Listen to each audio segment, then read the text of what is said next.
Our high streets are saturated with fashion outlets, but there appears to be a growing trend as people move away from fast fashion to something just that little bit more sustainable. But how much harm is fast fashion doing? It's defined as inexpensive clothing produced rapidly by mass market retailers, and all the big boys are at it. People are kind of maybe used to buying something that will only last them maybe a month or so, and then buying something again, but that's not always the best for the environment, is it? No, it's not, no. I think buying a sustainable piece that maybe costs a little bit extra sometimes can make your wardrobe sort of last a little bit longer as well. Buying a cheaper item doesn't always wash the best, maybe, but a more expensive item can. The more expensive items in my shop are not actually that more expensive than if you was to go to a high street cheaper shop. So kind of looking at fashion, maybe the stuff you've been working on for a few years now, have you noticed any distinct changes in what people are maybe after, or the approach that people take to buying an outfit? Because I think nowadays everyone wants to make sure they're Instagram ready, they're wearing something different every single time. I think people now do buy that couple of extra special pieces and maybe spending an extra £50 on a jacket or a pair of boots because it will last quite a few years.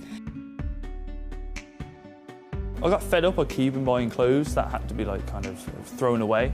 So I started looking for the kind of the higher quality items that I could get to grips with, and it's kind of I think toxic really.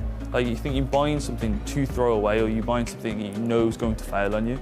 So it's instead of kind of buying to throw away, just buy smart, and like instead of buying like, generally some stuff is more expensive, but it's kind of buy once and then buy better. People want to look at what trends, because everybody wants to sort of be in the limelight. They don't want to be sort of with the trends from a few years ago.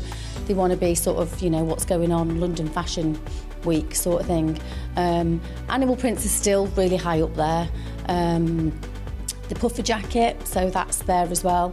Heritage check, as this jacket that I've got on. So everything does full circle, everything's 360 in fashion. This is sort of like, I'm going to say zebra print. Really soft sort of chunky jumper, and for this time of year it's definitely what we need because it's absolutely freezing outside. Animal prints have just gone crazy, it's just gone up. I think sort of this year's maybe gone up an extra 60% or something like that, whereas it's just not going away.